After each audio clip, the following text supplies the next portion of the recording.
And we're live. Hopefully it didn't catch your burp in there, Steve. No, didn't get me. I'm here with Steve Aimable. Steve's got a massive fight coming up at Cage Warriors 116 that I'm so excited about. Thanks for talking to me today, Steve. No, that's all right. Thank you.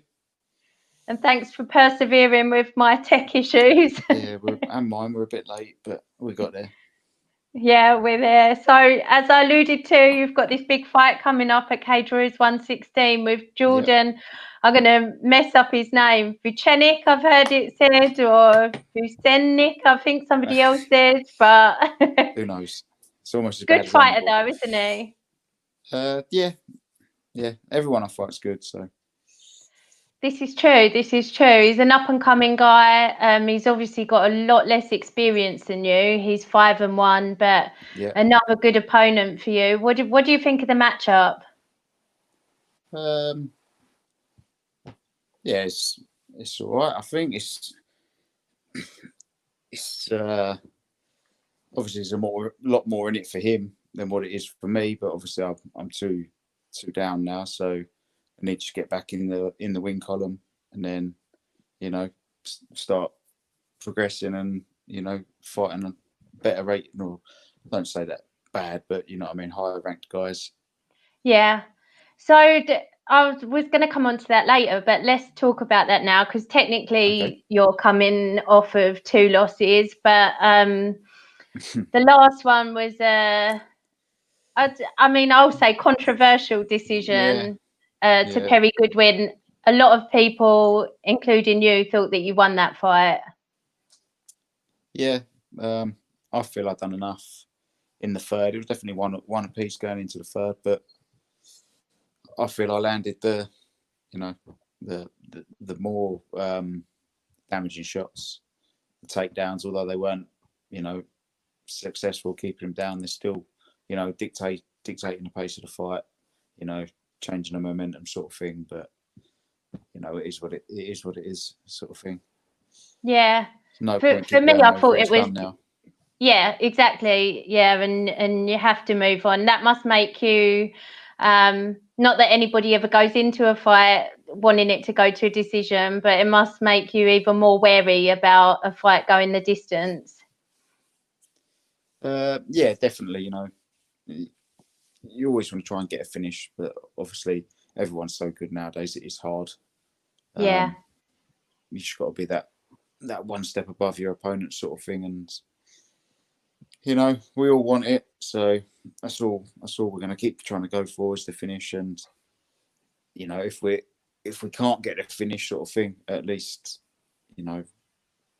give it a good enough shout that we're confident with the victory. So yeah. Is it harder to take when you don't agree with the decision than like the one before against Mads where you didn't really argue with it? No, I wouldn't say that. Nobody else went the distance with him in Cage Warriors.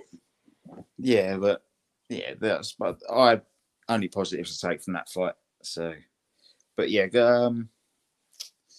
it is. It's not. I know I could have done well. I should have done more.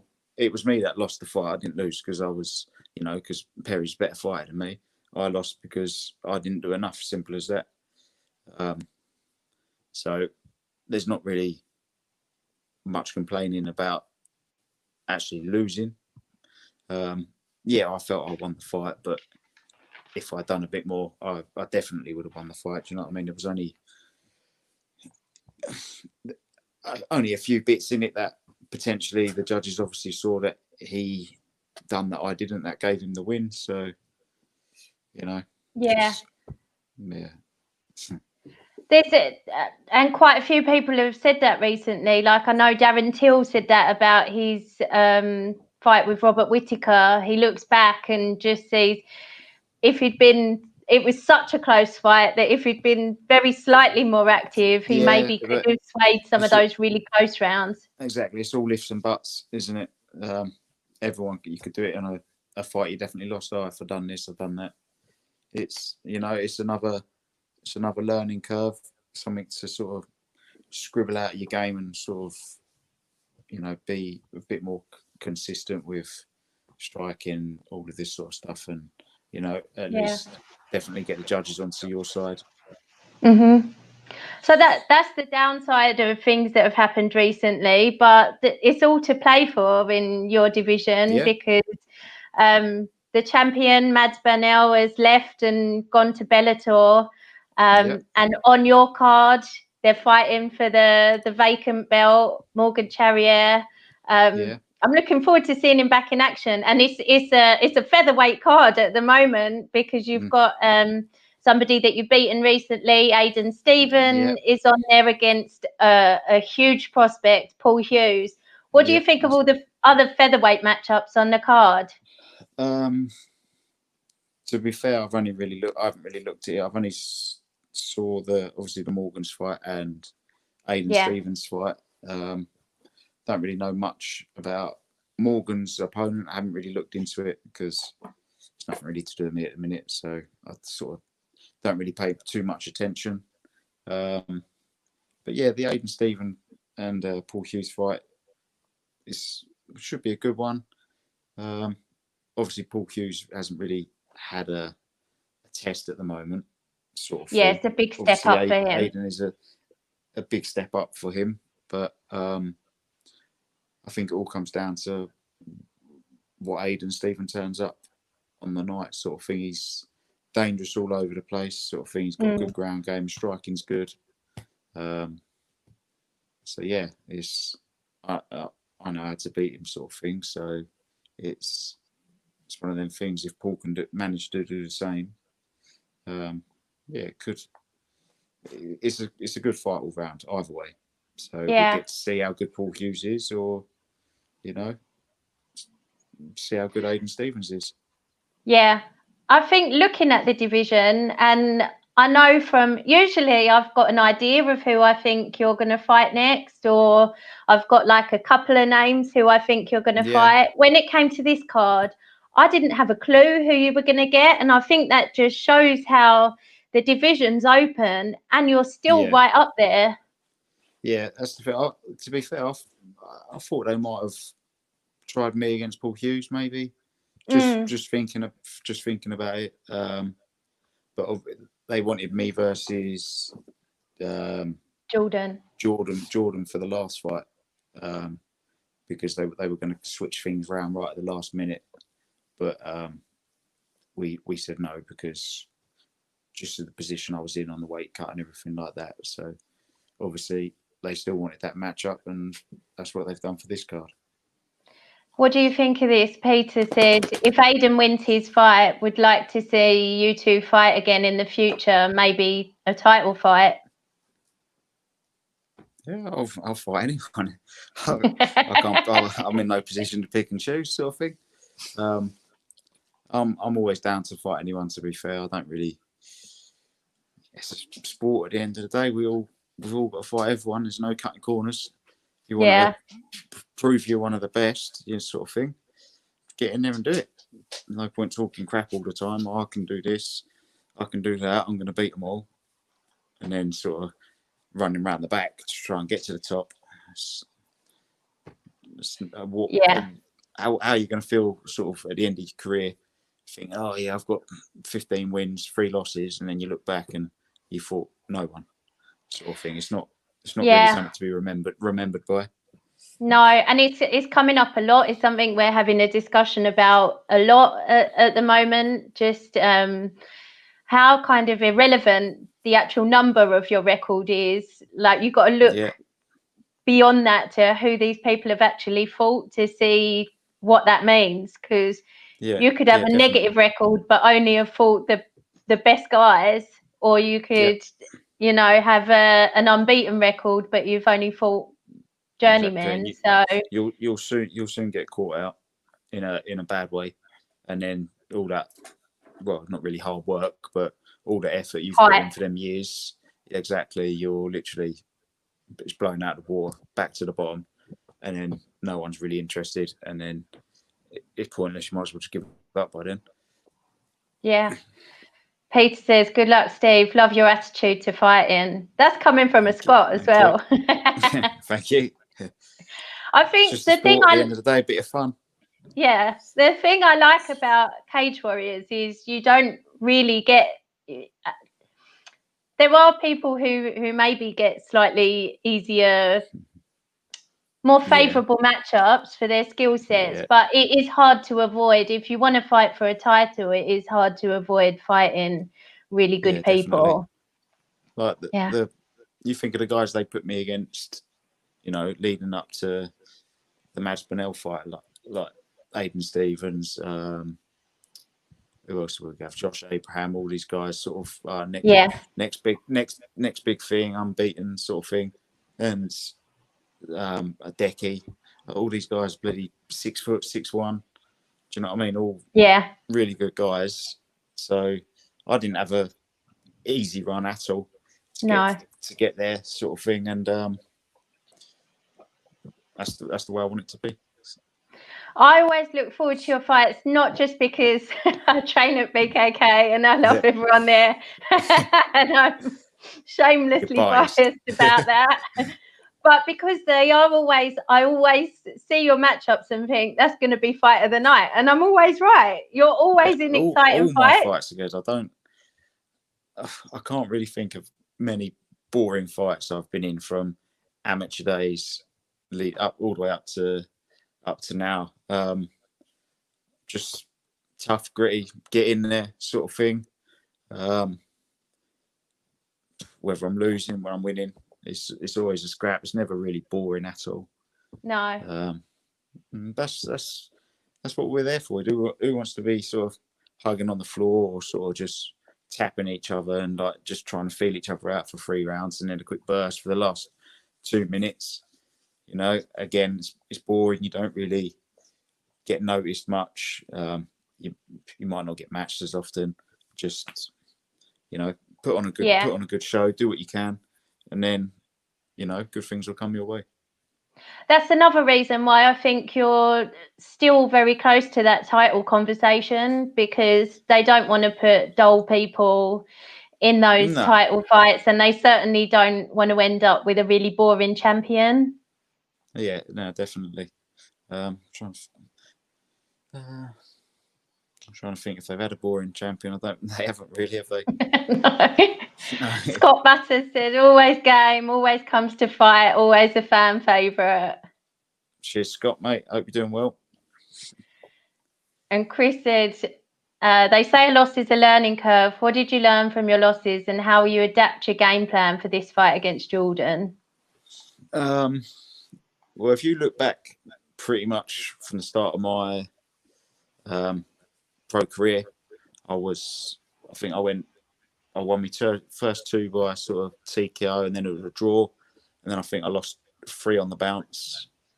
That was a long time ago, wasn't it? A long time ago. That's 6-7 years. Yeah. And then that was sort of before the last loss I had with BKK was for BKK was my first fight for them, was against Corin Eaton. Yeah. I tell you, I think I might have been my first fight with Cage Warriors after that fight. And then from there onwards, I think I won a good few, and then since then, I'd only sort of lost 1 fight at a time. There was never a consistent losing streak, because I'd get that loss, I'd make those adjustments, I'd go on another little tear sort of thing, and then it just kept going like that. And then I lost to Steve Martin, 1 fight, had my knee up, came back, and then since then that's when I got to my Paul McBain again, 1 fight loss, and then from there straight up to the title fight. Each fight is a learning curve. Like we said, I sort of try to concentrate not so much on the bits I was crap at. We polish those up, but I more sort of polish up my good bits, which then will sort of take away that aspect of the bad bits. But this one, obviously, I lost to Mads. Who knew he was going to stand up and box my face in for 15 minutes? Don't think anyone I wasn't expecting that. No, not at all. I was not expecting it one bit. So it took me by surprise. Obviously, I think the weight cut messed me up. Obviously missing the weight messed me up. The amount of training I put in for that fight messed me up. It just everything, just the whole mental game really killed that fight for me. And then I think obviously missing the weight, I was putting too much pressure on myself leading up to that fight. And then for some reason, my body wouldn't let go of the water. So yeah, that's that fight. And then I feel like though, if you get that opportunity again, you've been through that, you've had that experience. Like I just feel like it will be so different for you next time. Yeah, I don't. Although the Perry Goodwin fight is a loss, it hasn't really done. I don't think it's done me much injustice, sort of thing. Because it was so close. So although it is technically on 2-fight losing streak, I'm not really fussed about that. It's just sort of I just need to get back in there, just get back to doing what I was doing so well at. You know, just shutting guys down and just implementing my game plan. Peter says you still learn when you win fights as well, which is 100% true, obviously. Yeah. And the dentist's mom says, hiya. That is Darren Stewart's mom. Oh, nice to see you again, Veronica. Joe Barton wants to know who you'd like to fight if you were in the UFC right now. Ooh. I'll be honest. I'm not really. There's so much going on at the moment. I've hardly got any time to watch anyone, any fights, any nothing. So I'd quite like to see you against former Cage Warriors champion Chris Fishgold. I think that would be a really cool fight. Yeah. That would be a good fight, to be fair, as long as I protect my neck, as he likes choking people up. Yeah. No, I see that good. That would be a good fight. You know, both very similar in a way, sort of thing. Yeah. But no, I can't think of anyone that I would specifically say I'd really want to fight them. But just want to get to the UFC. That'll do. Yeah. You don't seem like the sort of person who sits there and thinks about dream opponents anyway. You seem like the sort of person that just like gets who they're given and gets on with it. Yeah, that is pretty much how it is. To be honest, probably you could say I'm a bit lazy, really, but because I don't really dedicate sort of 100% of my life to it, because I've got so much else going on. That's probably where the lazy aspect comes in with, I don't think you're lazy at all. Like, you're not lazy in the aspects that are going to make a difference to the fight. Like, you're not lazy with your training. Like, before you were doing this job, you were driving all around the country and driving hours to get back for training just so you were getting the right amount of training in. Just because you don't study fights of people you're not even in the same... I was lazy for the Perry Goodwin fight, I'll be honest there, because the amount of training I put in for the Mads fight, and obviously with the little one at home and the wife sort of thing, that it really affected home life. So after that fight, it was sort of try to sort of rebalance everything with, being at home, training, and in turn the training took a big hit, sort of thing. I was just weren't doing much extra stuff. I was literally just doing basic sort of thing. You could see it in my fitness levels. At the end of the fight, I was really hanging on the cage, deep breathing. Whereas Mads Bonnell fight was pretty fresh.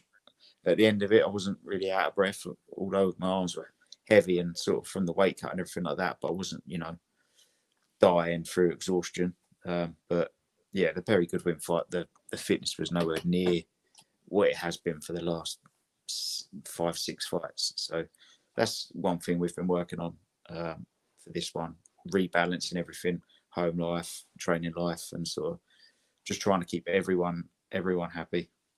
Yeah. Which is Darren's mum says, boy, have faith, never say you're lazy. He's not lazy, Veronica, I promise you that. So how would you rate your fitness level now then? Not that you're going to tell me if you were run fit, but... Now, with all the boys, we've been putting in a lot of sparring. Yeah. a lot of high-paced rounds, and coming out at the end of it, still pretty fresh, ready to do some more if needed, but just not trying to sort of burn yourself out. Just get a good workout in, ready to carry on for the next day, rather than killing yourself for a Monday, Tuesday, doing the sparring on a Wednesday, and then you're knackered until bloody sparring on Saturday. So I'm missing out 2 days training. So everything's getting balanced out, where I can just consistently train, 5 days a week. And obviously, come the end of 6-7 weeks, instead of doing, say just a number 50 hours worth of training with stopping in between, I've managed to say do 70, 75. So might not feel like you might be able to feel, they're not real numbers. Don't worry about it. They're not real. They're not real numbers. Yeah, they're not real numbers at all. Although, when did you find time to work? Exactly. I'm self-employed now, so I can do what I want. So yeah, although at the end of a session I might think, oh, I haven't done much, but it allows me to just keep working. Yeah, and I spoke to Lee Mitchell the other day, who's on the card the night before you, and he was saying that because of the situation with COVID and the way that you're training and the way that some of it's been at Jack's house, and the fact that it's a very pared down competition team training together, there's more attention and more he feels like he's improved in a shorter space of time than it would normally take him. Do you think that's true? Definitely, because definitely. Like I said, everything's more intense.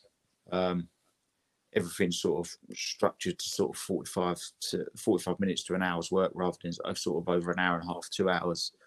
You don't have to keep sort of switching between all different partners, and then by the time you get used to that partner, that sort of thing is sort of high intensity, 45 minutes work. Sort of everything just drills into your head a lot faster, and you tend to remember everything a bit more. And this Lee has got 100% a lot sharper. His fitness is through the roof. It's definitely going to be a good fight against Nathan. Definitely got all the tools in the box to win the fight and finish the fight if need be. It's just implementing everything that we've been doing, and what Jack's been doing specifically with him. I'm glad I'm going to be there to see it. Yeah, this is the kind of fight and the stage that he's deserved for a long time, and I'm really, really excited to see that one. Yeah, definitely. Obviously, he would have been there a lot sooner. What's Georgie Had he not got injured? Georgie says, "Stop complaining and go to work." He's a concierge. He sits at a desk all day, wiping posh people's bums. That's the son of Dracula, to anyone who doesn't know. What was I saying? I don't know what I was saying now. He's put me off. You were talking about Lee, and he said, "Stop moving your leg."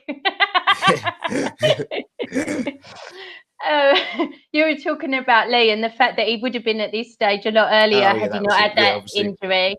Breaking his hand, I feel if he had won that fight, he probably would have been maybe straight onto Cage Warriors, because obviously, definitely Gittins, wasn't it? Gittins, yeah. Yeah, obviously, and where Gittins is now, Lee winning that on his his pro debut sort of thing would have set him up, but everything happens for a reason, sort of thing. And he's kept on working, and now he's back here again. So I'm sure he'll take the opportunity and run with it. Yeah, I think another couple of wins, and I would love to see Lee get that rematch with Liam in the future. I'd like to see what he could do if he hadn't got injured. But it would be a crazy when you've won that fight, you never want to take the rematch, do you? You just want to take the win. Was it Gittins Amazinga? Was that the last fight Gittins had? Who was? No, I think he's had one since then. I think he's He's 5-1 now, isn't he? I think so. Yeah, he beat Amarazinga, and then I think I remember his last fight. It was, can't remember. Well, I remember watching it, but I can't really remember too many details. But again, very good fight, high paced. Yeah. Well, that would That's be another brilliant division. Yeah, yeah, definitely. Chris wants to know how you feel about fighting behind closed doors, and does it feel like less pressure or more pressure? You've obviously done it once because you did it at Cage Warriors that got moved to Manchester at the last minute. 2 days before lockdown. To be fair, again, doesn't really affect me. When I'm in there, I can only really hear the cornermen as well, sort of thing. Is so even when we're at the O2 and it's really loud, like you can still hear Jack. I just zone out. That's all I can hear. Obviously, I can hear sort of screaming and shouting, sort of thing, but just muffles. I can clearly hear sort of Jack, Nick, and Craig all the time. Just managed to. I can hear his a cornerman as well. You know, telling him what to do. I don't know why, but I can sort of focus in on what people are saying, and you know, it helps a lot. But no, to be fair, I think it takes a little bit more. It takes a bit of pressure off because obviously the fans there, you want to put on a good show, sort of thing. Doesn't make you as nervous because when you're walking out, sort of thing, and you're seeing everyone, you see all the people you know, and they're standing there looking at you, giving you thumbs up, and you're thinking, "Oh, fuck's sake! I hope I don't lose," sort of thing. They're watching, so this is just. I'm one of them lemons standing there going, "Go on!" It's just a case of getting there, you know, quick bit of music, touch gloves, and get going. So it doesn't affect me, but it's always good to have the fans there. We're putting on a shirt at the end of the day, and for them to see it firsthand is, you know, it's good for everyone. I have to admit, I can't wait to get back to seeing the show live, but I do love watching it without a crowd there. I do love being able to, because we certainly can't hear the cornerman when we're out in the crowd. So that for me has been really interesting, and kind of hearing the differences between, like, cornermen can really change the fight, or some people just are like, you're great, you're winning even when they're not. Like, knee him. That's the thing, when you're in there, you can't, you know, you might not see tiny little details that they're doing that, you know, with a little bit of minor adjustment, you could maybe land the over right hand, or, you know, things like that. And from that angle, obviously the cornerman can see it. So it is for other guys that maybe struggle to sort of hear it. It might help them, and for obviously people outside the cage just watching it, like media and all that sort of stuff. It gives you an insight to, you know, how different fighters react to how their cornermen are sort of giving them instructions. You know, some fighters just blatantly ignore it. Maybe not through choice, but they just might be so zoned in and intense on sort of the fight that you're like, knee him, kick him, and they're not doing it. And then cornermen start getting frustrated, and then, you know, and majority of the time it doesn't end up going your way or your fighter's way, just because they couldn't be listening to those little instructions that you were trying to give them. Georgie says, please talk more slowly because his English is still bad. Just puller. What's it like? Can you hear the commentators when you were in there last time? Yeah. I was at the Perry Goodwin fight. I think was it Perry Goodwin fight? It might have even been a Mads Burnell fight. Obviously, there was a crowd at the Mads Burnell fight, but I think I was right in front of the commentators, you know, Brad, and then he said, Mads has just given us a smile, and I heard them say that, so I looked up and gave him a smile as well. When Mads is on top of me, taking me down. So, you know, it's all fun and games. But I think Daniel Strass was like quite technical. I mean, it was less relevant to your fight because there was no like big jiu-jitsu moves in your fight, but like some of them, it was almost like he was talking through a move, and he kind of stopped himself as he's like half coaching someone in there. That's what sort of DC and everyone's been saying, haven't they, over the last few fights? Like DC's been giving instructions or just talking to the other commentators, saying, "Oh, if he done this, he done that," not realising obviously that they're hearing it and he's technically coached them as well. So it's crazy. a hard one, but you don't want to sort of come across biased if you're a commentator and you're talking. Definitely not as a commentator, no. Or a media person. That would be shocking. Collins, they really need to have crowds back, but do like the sound when gloves meet the face. Appreciate just how hard you guys strike. Just pillow fists. He also said he came in late to the interview, and Colin, it will be up straight away afterwards. So we spoke about Lee's fight. We've got another kind of teammate on the card, somebody who trains at BKK often, Jamie Richardson. Yes. He's fighting for the middleweight title against Matthias Frederick. What do you make of that fight? I'm buzzing for that. It's because you're biased and Frederick's don't like you. That is so not true. No, again, it's going to be a good fight. Jamie is, when he's firing on all cylinders and he's stand up sort of thing, you can't touch him. He moves like, let's say featherweight, but he probably moves quick. His hands are so quick. His jabs quick. His kicks, everything is.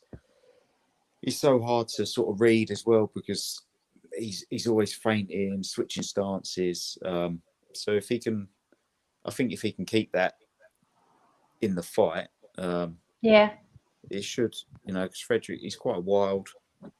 I didn't like either of their two fights, James Webb and Frederick. So in what way? I didn't think they were technically great, either of them. To be fair, it wasn't. Just you could pick out so many sort of technical flaws, or just in both of them. So if Jamie can, stick to what he's good at, he should be. I can see him finishing him, but obviously Fredericks is can be a bit of a monster. Yeah, he's pretty powerful, isn't he? Yeah. So who knows? But another good fight, quality fight, and Jamie's deserved it, no doubt. He's very tough, and again, he always puts on exciting fights. Yeah, I'm really looking forward to that one. I don't know why you're on a different night to them. Yes. It would have been good to have you all on the same. I'm sure Jack would have liked you all on the same night. I know. Yeah, I did think that, but I don't know. I think Saturday's really being built into kind of it's not a featherweight tournament, but it kind of it definitely will stacking all the main guys into it, aren't they? Yeah, so it will definitely show the next. Yeah, definitely gonna potentially show who's going to be, fighting for the title sort of thing. But I'm surprised Kerry hasn't been matched for this card. To be fair, he hasn't been matched or any talk about it. Surprised who? Sorry. Perry Goodwin.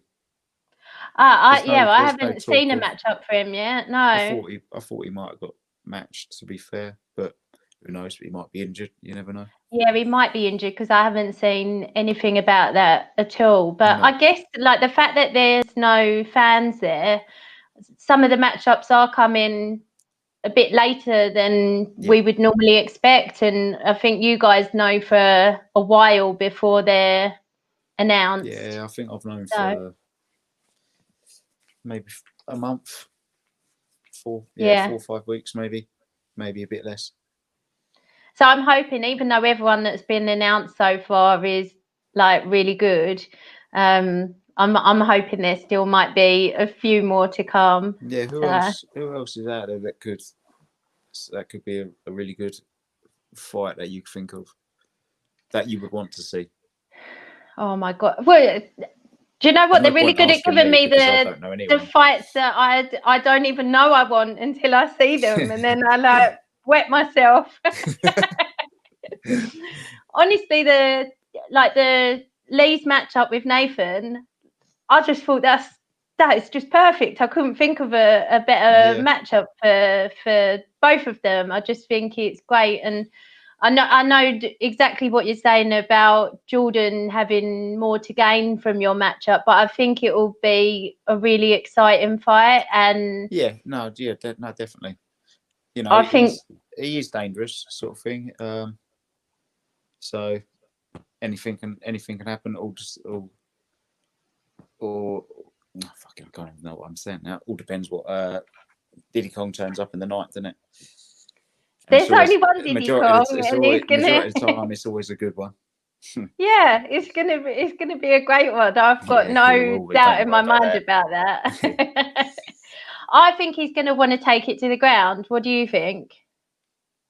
He might do once I crack him in the face. So,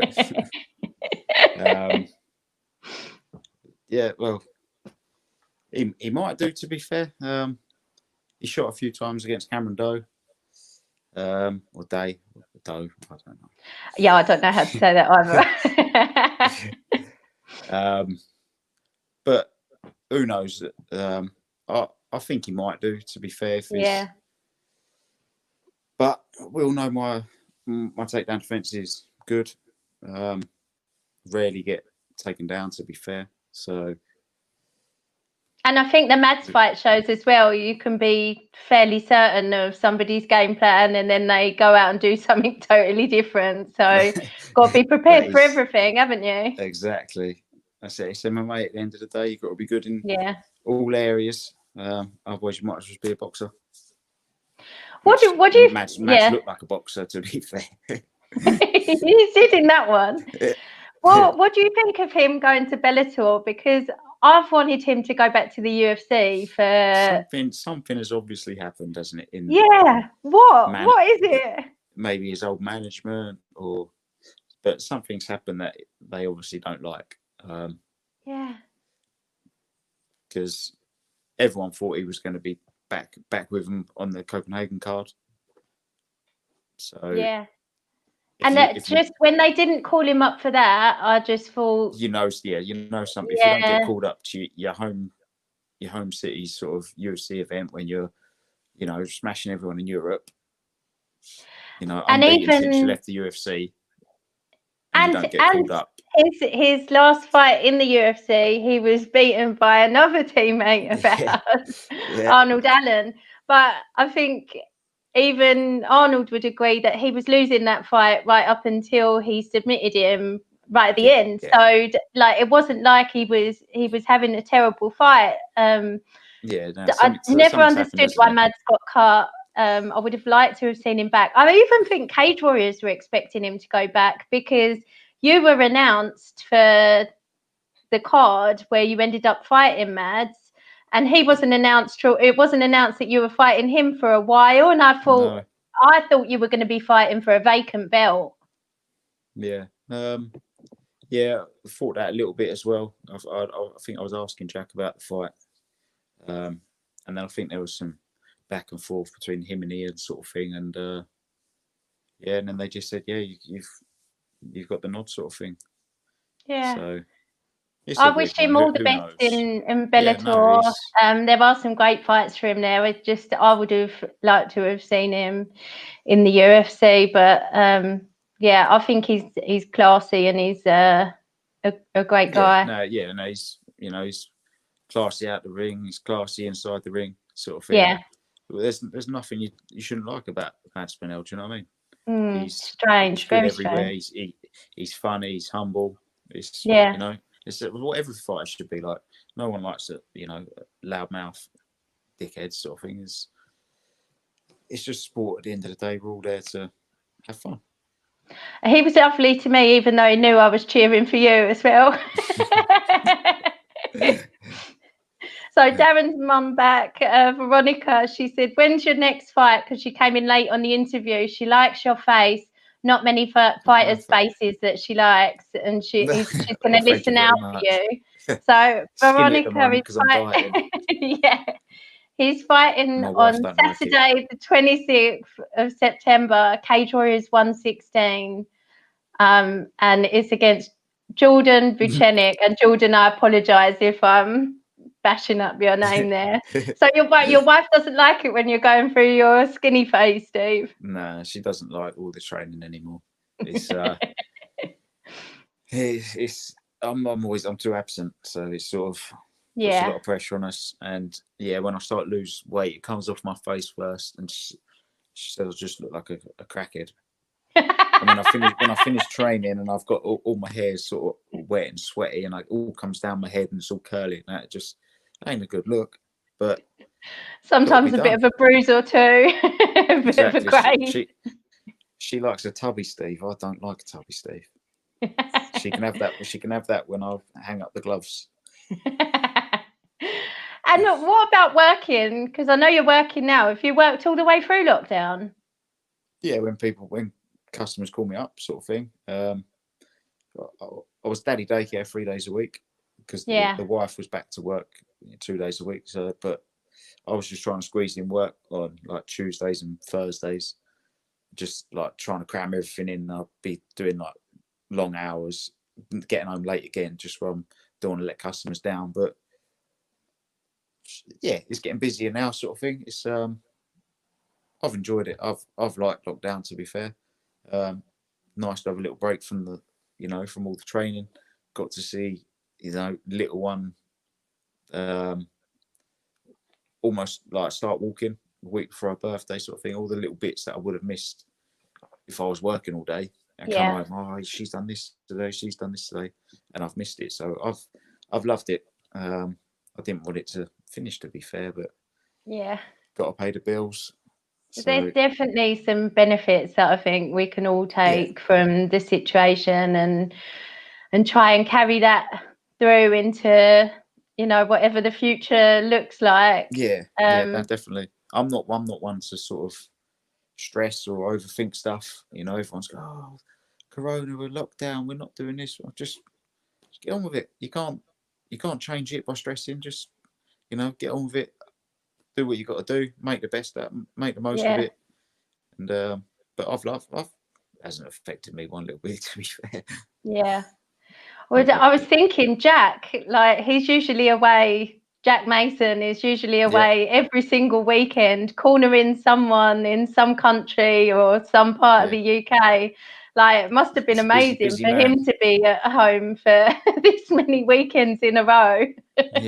No, his schedule is ridiculous.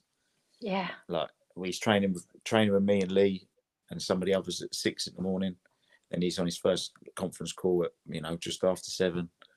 Yeah. And then I'm sure he works all day until the evening, and then he's in Colchester, and then sorting out everyone else. Yeah. Married as well, so he obviously got Corey ready for the Contenders, and then she's off to the UFC now. So no, it was inevitable, wasn't it? It was, yeah. So she had a lot of patience. Like, it was the same for Arnold, wasn't it? Before Arnold got called up, he was like no one wanted to fight him, sort of thing. He was he was waiting for so long, and he still waits long now for fights, to be fair, because he's so high up in the rankings, sort of thing. There's only a few guys, like he was saying the other day, there's only a few guys he can fight, and the ones that he can fight are injured or already booked. So just a waiting game again for him. It's literally that everybody above him, and it's so hard when you're unbeaten and you've won that many in a row. You don't want to fight down the rankings because you've worked so hard to get there. You're normally fighting someone above you coming off a loss. Exactly. But they're all injured. There's too much to lose just to take a fight just for the sake of it. 100%. Still, I think he's 26 now, so he's still young in his career, sort of thing. Just got to wait for the right opportunity. Yeah, just patience and more training. A question to end it on. Chris Gadden says he's going to ask it before Peter asks. If you could change one rule in MMA, what would it be? I'm sure I've asked you that before. Ooh. Don't know. Would we like to see soccer kicks back? I think Cole Prince said that actually. Oh, really?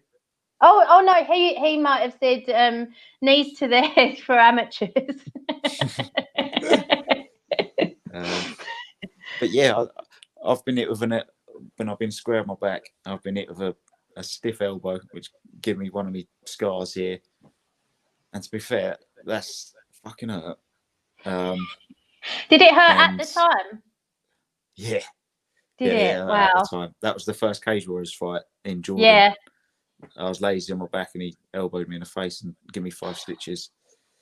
I'd say they're harder to see than and they're going to cause a lot more damage than what a soccer kick would. Yeah. You know, a good soccer kick, you end the fight straight away. Obviously, a good elbow could end the fight straight away, but it's more likely to cause a lot more damage, sort of thing. And, you know, you can generate so much power just from a tiny bit of space and a bit of movement that you're not going to see it coming. Very unlikely to defend it. Soccer kick, unless you're already pretty much rocked and, you know, getting up, you're likely to see it. You're likely to defend it. So yeah, you know, we could give it a try. Bring them back. But people might think it's a bit barbaric, you know. Pride rules. Yeah. So yeah, I'd give it a go. I'll do it. Not be on the receiving end, but I'll try one out on someone. No. And let's end on this. The dentist mum wishing you good luck for your fight. Good luck, Thanks Steve. very much.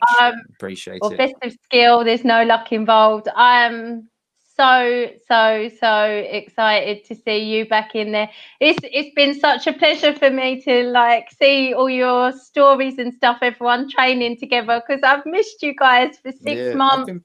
I'm pretty quiet on social media as well, to be fair. Although I'm a bit boring, to be fair, unless I'm sort of my day-to-day life is a little bit boring. Train in the morning, go to work, walk the dog, make dinner, maybe a bit of running. That's life. That's adult life, exactly. Isn't it? It's adult life when married, baby, dog, bills to pay. Ain't got time to be bloody sitting in a coffee shop and doing all sorts of rubbish. As much as I'd love to. The only time my story's interesting is when I'm out on my motorbike or I'm bloody, you know, taking the little one on the kayak on the river. No, I don't think life can be too boring when you're going to get in a cage and have a fist fight with someone. Like that's not the actions of a boring guy. Or you're motorcycling or so yeah, I'm so excited. I'm so excited for all the trilogy fights, obviously, especially the BKK guys, and I'm just delighted to see you all. Colin said, "Wait till you retire." I think I got after this one. I've got 3 fights in my contract, so I better win these. I think he meant from work. Oh. That's when he thinks life will get boring. Colin's always busy. Yeah, he is. He's moving as well. He's been messaging me today, actually. Oh yeah, I know. I'm not sure of the latest. I'm sure we'll be updated soon, but I hope to God for the estate agents that things are on track. But yeah, obviously give my love to all the guys when you're training with them. I miss you all loads, and I'm just really buzzing to see you. I'll go to every single one. Katie says hello. She misses you. You take care, stay healthy, have a great end of camp, and I can't wait for the fights. Yeah, me too. Take care, Steve. Thanks so much. Speak soon. Bye bye.